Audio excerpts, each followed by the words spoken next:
Bonjour et bienvenue dans Le Monde Devant Soi, je suis Christophe Caron et chaque semaine nous revenons sur l'actualité politique française ou internationale avec Jean-Marie Colombani, directeur de la publication de Slate.fr, et Alain Frachon, éditorialiste au Monde, spécialiste des questions internationales. Bonjour à tous les deux. Bonjour Christophe. Bonjour Christophe. Le 27 février, des frappes russes ont tué 33 soldats turcs dans la zone d'Idlib, une ville au nord de la Syrie, proche de la frontière avec la Turquie.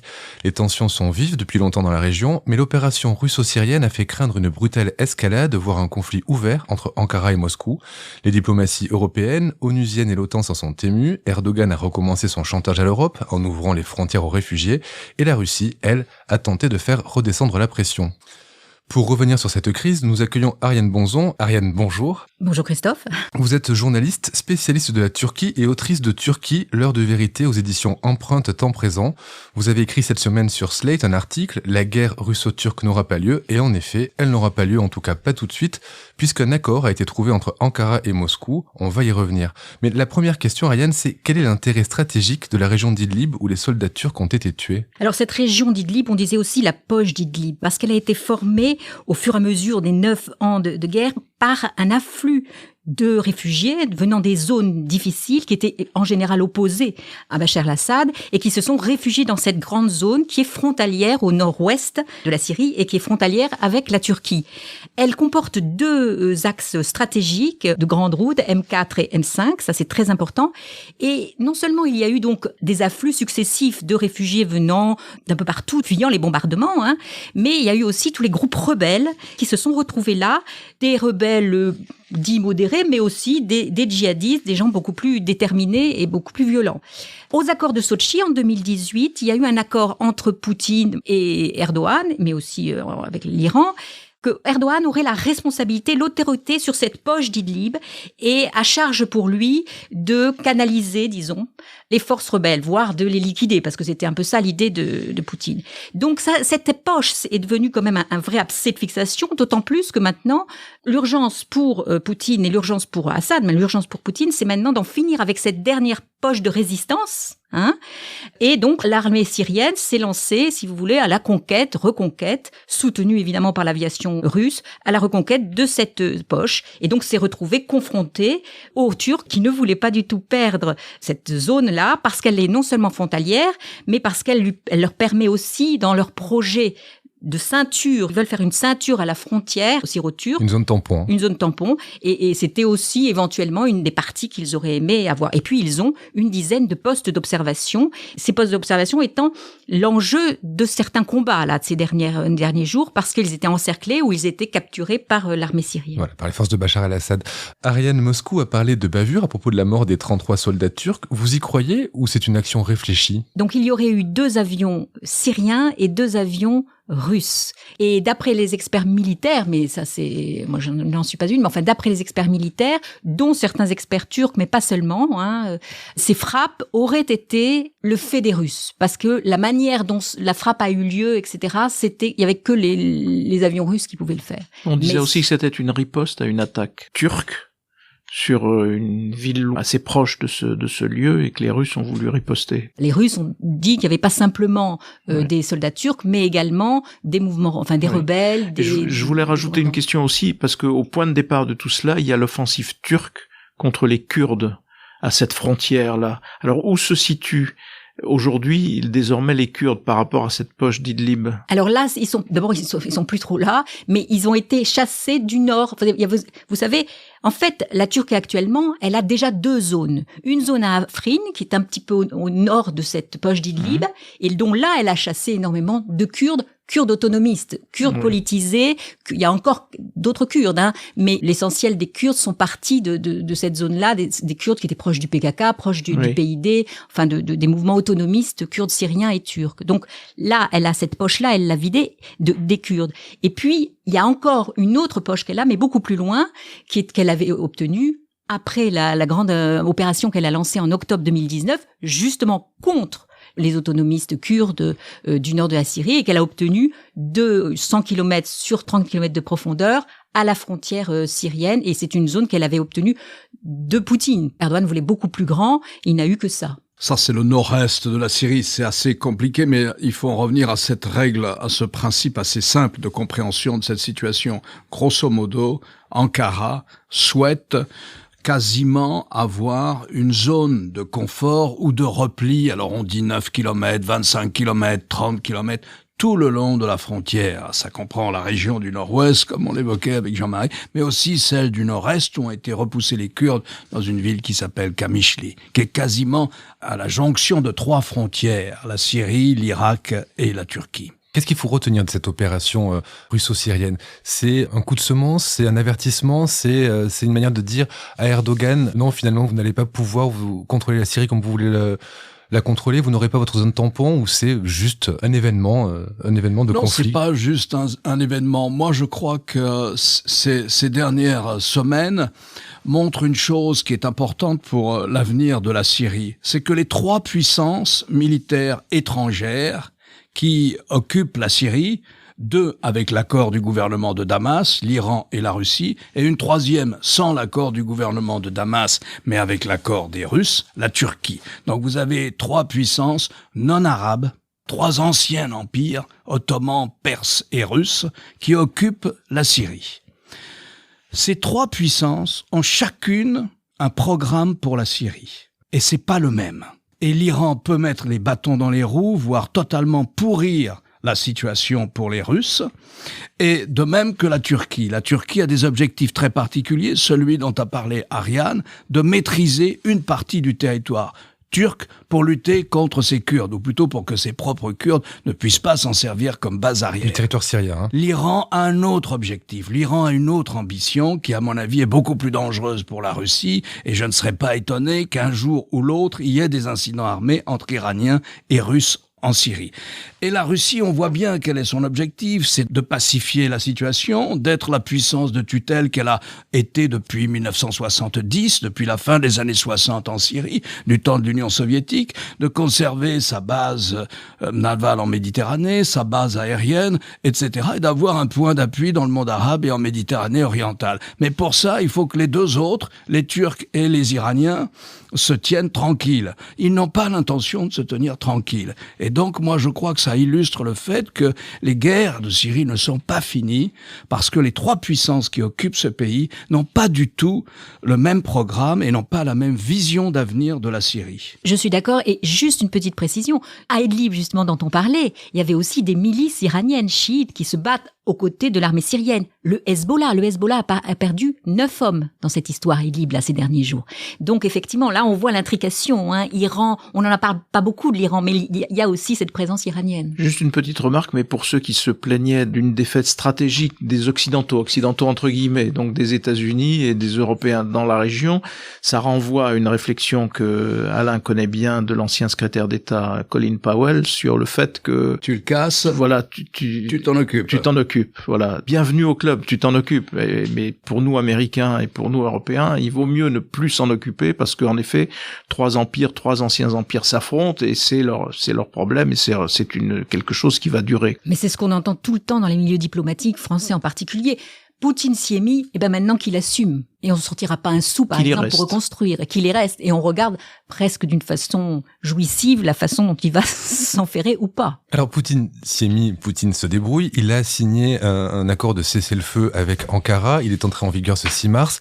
Ariane, ce cessez-le-feu, est-ce qu'il est durable ? Il semble au désavantage d'Erdogan. Oui, il a encore avalé son chapeau. Hein, et c'est pas la première fois que Poutine lui fait avaler son chapeau. Comme je vous le disais déjà, à fin 2019, il n'a pas eu exactement ce qu'il voulait dans l'accord de fin 2019. Là, si vous voulez, ce qui est intéressant, alors qu'est-ce qu'il y a ? Il y a un cessez-le-feu, il y a des patrouilles communes russo-turques autour de cet axe stratégique dont je vous parlais, l'autoroute M4.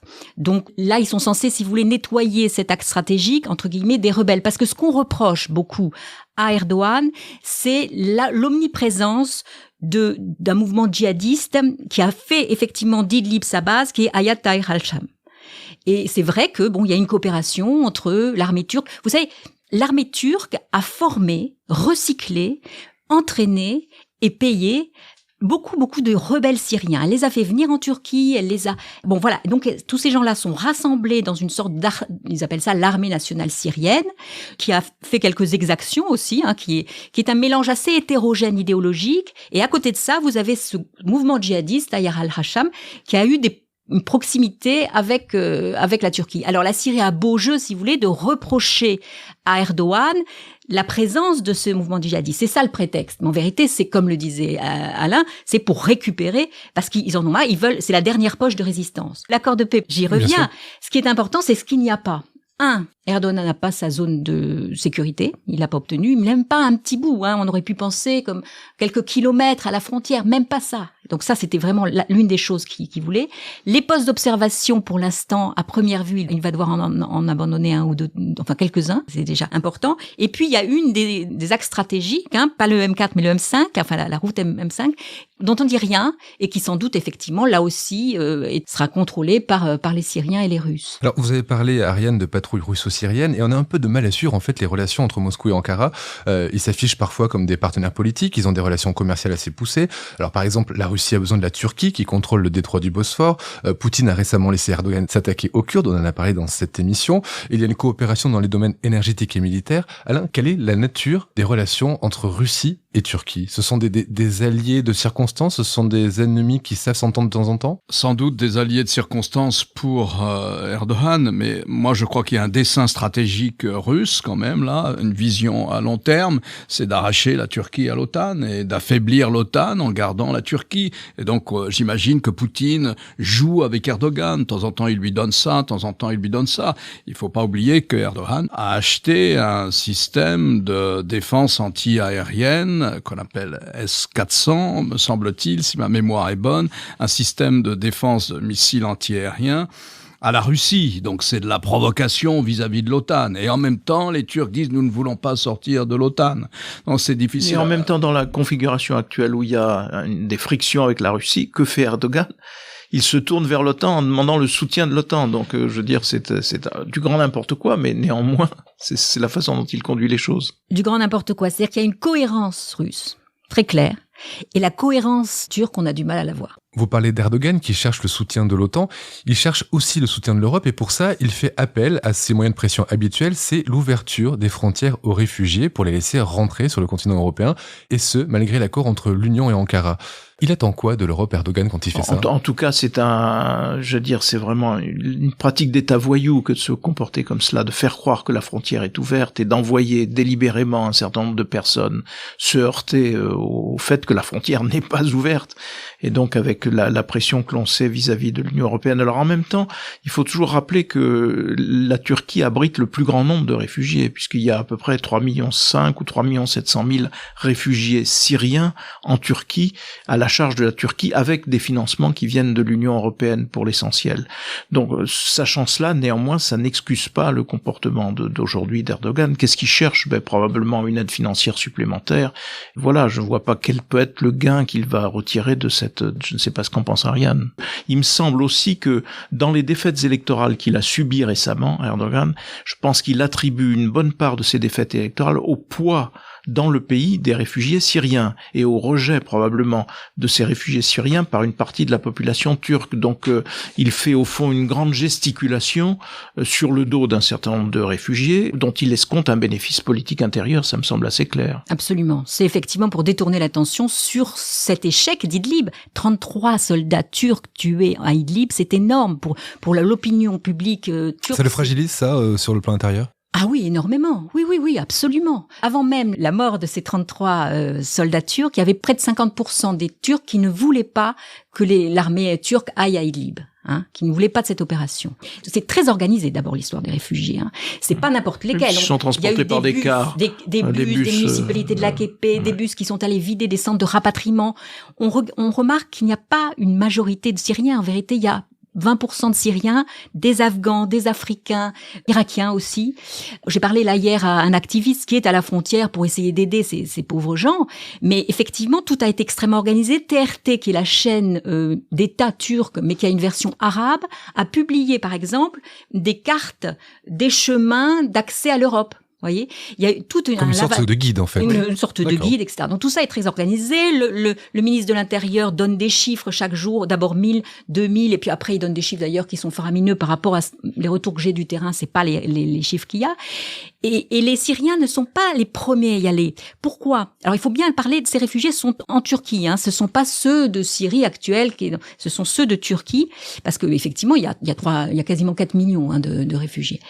Si vous voulez, la volonté première, c'est effectivement de détourner l'attention et de réclamer le soutien de l'Union européenne. Je ne sais pas si c'est la meilleure manière, mais parce que ce que je cherche quand même, et alors là, c'est quand même la faute de l'Union européenne, depuis le début, Erdogan demande une zone de no-fly au nord de la Syrie, une zone d'interdiction de survol, si vous voulez, pour y laisser les réfugiés.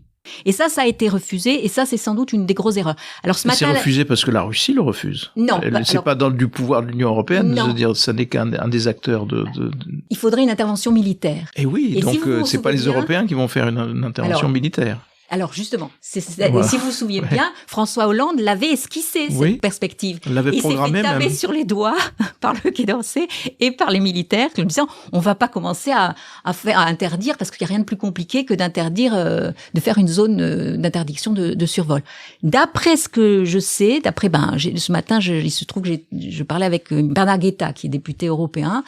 Il paraîtrait que cette idée de zone d'interdiction de survol au nord de la Syrie est en train de revenir sur le... Oui, mais il y faudra l'accord des Russes. On se rend compte quand même qu'on compte sur la Turquie pour réguler les flux migratoires. On se rend compte aussi que dès que la Turquie en a l'occasion, elle fait du chantage avec ces flux migratoires. Est-ce qu'il ne faudrait pas que l'Europe revoie sa politique en matière de migration? On voit bien qu'on peut pas compter sur la Turquie. Est-ce qu'il n'y a pas une autre solution envisageable? La revoir comment? Les 4 millions de réfugiés syriens, pas seulement syriens, qui sont en Turquie, et ils ne vont pas être accueillis dans l'Union européenne. Donc, je veux dire, c'est un peu insoluble. Alors, il faut avoir de bonnes relations avec la Turquie, bien entendu, mais en même temps, par exemple, le dernier épisode en date, c'est-à-dire l'accord avec l'Union européenne qui comporte une part financière non négligeable, a été interprété par la Turquie comme un aveu de faiblesse. Donc, étant un aveu de faiblesse vu de son point de vue, il peut continuer d'essayer ou en remettre une couche, ce qu'il est en train de faire. Donc c'est un peu une impasse. Je vois pas comment on peut sortir de cette situation en dehors du fait d'avoir un pouvoir plus raisonnable en Turquie. L'aide européenne n'est pas négligeable pour l'entretien des camps de réfugiés et ainsi de suite, pour l'apport donc ce n'est pas une petite somme. À propos des réfugiés, Alain, dans votre chronique du Monde de cette semaine, vous rapprochez ce qui se passe en Syrie de ce qui s'est passé à Grozny. Est-ce que vous pouvez nous expliquer? Oui, parce que sont en passe de se chevaucher autour de ces événements d'Idlib deux histoires. Il y a l'histoire des réfugiés qui sont déjà en Turquie, 3 600 000 Syriens à peu près, et des relations entre la Turquie et l'Union européenne en ce qui concerne le sort de ces réfugiés. Et puis il y a une autre histoire qui est au moins aussi dramatique, sinon plus, c'est celle des 900 000, voire 1 million de personnes déplacées, qui, fuyant les bombardements russes et les bombardements de l'armée syrienne, ont quitté les villes et les villages du massif de l'Idlib. C'était souvent des Syriens qui venaient des réfugiés d'Alep ou d'ailleurs. C'est-à-dire, ce sont ces gens, il y a non seulement des gens qui étaient là à l'origine, je crois qu'à l'origine, ce massif de l'Idlib comportait à peu près 1 million de personnes, aujourd'hui il y en a 3 millions. Eh bien, ces gens-là fuient, ils ont déjà quitté une première fois leur domicile, ils ont essayé de refaire leur vie dans l'Idlib, ils l'ont en général refaite, et ils fuient à nouveau. Ce n'est pas par hasard. C'est la doctrine de bombardement a consisté, et là je ne veux pas non plus faire une sorte de russophobie primaire, parce que nous, quand nous avons aidé à la reprise de Raqqa, qui était la capitale de l'État islamique en Syrie, ou lorsque nous avons participé au bombardement aérien pour reprendre Mossoul, qui était la capitale de l'État islamique en Irak, nous avons aussi eu recours massivement au bombardement. Mais il y a une spécificité des bombardements qui ont eu lieu à Alep, comme à Idlib. Depuis l'intervention militaire russe en 2015 en Syrie, il y a une spécificité des bombardements.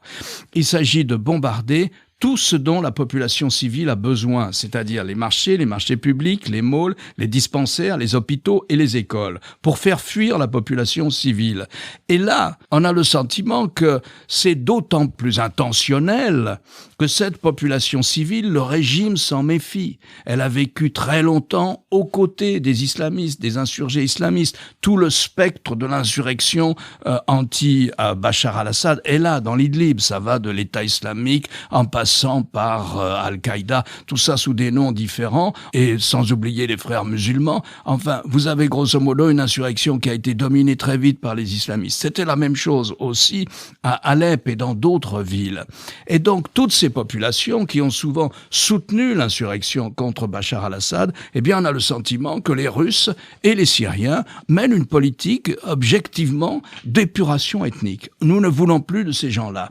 Sauf que là, la Turquie a fermé sa frontière. Et on peut les comprendre. Comme le disait Jean-Marie, Erdogan, il a déjà 4 millions de réfugiés. Ce n'est pas du tout populaire dans une ville comme Istanbul, par exemple. Et donc là, il a fermé sa frontière. Ce qui fait que vous avez maintenant une sorte d'immense bande de Gaza qui s'installe, un camp de réfugiés à perte de vue qui comprend 900 000 à 1 million de personnes qui ne veulent pas retourner là où ils étaient, parce que pour les réfugiés d'Idlib, par exemple, pour ces gens qui ont subi les bombardements, il y avait un couloir humanitaire qui aurait permis qu'ils aillent vers le sud, c'est-à-dire vers la Syrie contrôlée par le régime qui contrôle les 3/4 de ce qu'on appelle la Syrie utile. Là, ils auraient pu le faire. Ils ne l'ont pas fait.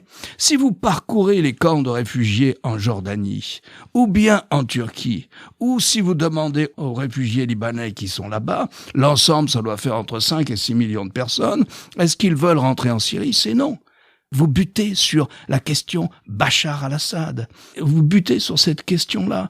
Et vous avez là l'exemple d'une politique qui ressemble ouvertement à de l'épuration ethnique. Ces réfugiés, ce sont majoritairement des gens qui sont des Arabes, musulmans sunnites, c'est la majorité en Syrie, et c'est eux qui ont été le soutien populaire, ou le plus large soutien populaire, à l'insurrection contre le régime de Bachar al-Assad. Vous parlez du problème Bachar al-Assad, il est inrenversable, Bachar al-Assad, il est inamovible? Moi, je pense que les Russes, ils doivent y penser tous les jours, et ils ont sûrement des solutions de rechange, ou etc. Je n'en sais rien. Ce que je constate, c'est que on a le sentiment qu'on est face à un gouvernement, qui est le gouvernement légitime de ce pays, qui vide son pays d'une partie de sa population. À dessein. Ce qui est intéressant, et pour aller dans le sens d'Alain, c'est que les derniers jours, avec toutes ces pertes dans les rangs de l'armée syrienne par les frappes turques, Poutine a laissé faire.